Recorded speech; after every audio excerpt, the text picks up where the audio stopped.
feel like you kind of feel like you make it by the way. Another way is when you start spending time with Juju Smith-Schuster, Chase Claypool, Eric Ebron, and stuff, just out and about hanging out with the boys. So, what was that experience like? I mean, because again, I feel like that's just one of those moments where we're not. It's not just like they're athletes; they're also athletes for your favorite team. I mean, the reason that we're talking here right now is because of the Pittsburgh Steelers. So, what was that whole thing like? It was like I was in a dream. Honestly, I thought it really didn't feel real because I remember that I was in Arizona doing my first film, and Chase had texted me, say, "Hey, I'm in Houston," and I'm thinking to myself, like, I didn't tell him, like, "Are you here?" He hit me on his own. I'm like, okay, cool. He told me, "When do you get back?" I got back the next day. I met him at a restaurant, and Chase came out, Eric came out. And then Juju came out, and Juju was like, "Oh my god!" It was literally the wildest thing. It was invigorating. And then Chase has said, "Hey, we're gonna get on this party bus and go around Houston. I mean, you're more than welcome to come." And my ugly ass was talking about some. Yeah, let me make sure I'm good to come. And, yeah, I'm good to come. Let's go. Yeah, where's the bus at? Let me check my schedule. Yeah, let me check my schedule. I ain't got shit going. I don't care if there's a funeral. Fuck the funeral. I'm coming with Juju and Chase. But and Eric, and they're both, and all three of them are just amazing, humble, very kind, funny people. They're everything that people are always gonna, especially with Juju. They make Juju seem like he's just some big-headed kid that won't get off TikTok, but he's somebody with a big heart that is funny, that is caring, and he works his ass off. And I'm sure there's no receiver that Ben would want to have on third down whenever he's got to throw the ball to somebody to depend on. So let me put it like this: if you have to depend on Juju as a person, yes. If you need to depend on him on third down, yes. I actually wrote an article about that. Really? Yeah, I wrote an article about how this Juju's statistically he's the most dependable receiver that the Steelers have, especially in third, fourth down, and later in the game as well. Oh yeah, Juju's the guy. Do you feel like the Pittsburgh Steelers have a true number one wide receiver? And follow-up question to that: if you don't feel like they do have a true number one, do they need to have a true number one in order to be a successful unit? I believe they have 3 number ones. Okay. So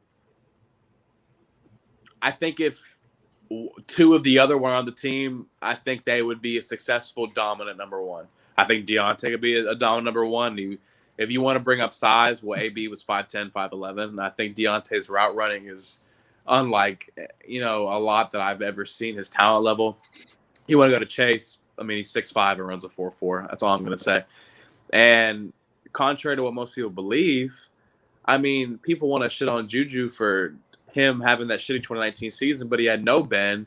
Juju also missed about 5 to 6 games that season himself, and he wasn't fully healthy. You never gave him the true chance to be the number one receiver on the team.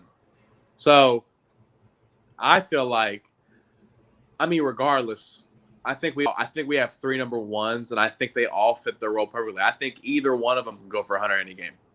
Any game. Any of them go for 100 any game. They're so different. And I think that's the thing too, where I'm at is Chase has the most wide receiver one traits of the group. Juju's the most dependable and has the best, rapport with Big Ben. So, life after Big Ben, we'll see what that looks like. And then with Deontay, you already mentioned the route running. The dude is top 7 to 10 route runner in the NFL, and he finds the blind spots on these corners like no other receiver in the room to get them turned around. So they all have their own strengths that they bring to the wide receiver room, which none of them really, because of that, separate themselves as the true number one alpha of this wide receiver room. But I think because of how good they all are individually and collectively, that they don't need one guy to separate themselves as the alpha because, Ben can spread that ball around. There's also going to be a little bit more competition with Najee Harris competing for some targets. Because I'm telling you, he's going to bro. It's not going to be like it's not just going to be like James Conner or somebody else in the backfield last year. You're actually going to see a running back. I'm so ready for Najee Harris. And that's going to be the tough thing for defensive. It's we could talk about questioning Ben all we want, but when you just look at the skill positions, if they line up Juju, Claypool, Deontay, Ebron, and you have Najee in the backfield all out there at once, as a defense, who's guarding who? Because you're going to run out of guys. I'm curious to see a little bit of, people are throwing out the idea of them Pat putting 2 guys in the don't backfield. forget him. Pat. I think Pat. So I'm curious as to what Pat's role is like early in the season. I'm really excited for the second half, though. Like, rookie tight ends always have a hard time adjusting right off the bat.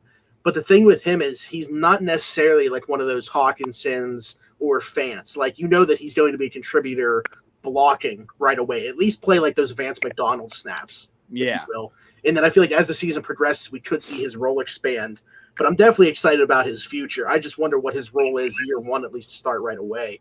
But I've seen a lot of people floating the idea around because, you know, what is a gadget guy like Ray McLeod's role going to be in the offense? I've seen people throw out the idea of having him and Najee potentially line up behind Ben and doing some stuff with that. I mean, this offense, we're going to find out how creative Matt Canada really can be.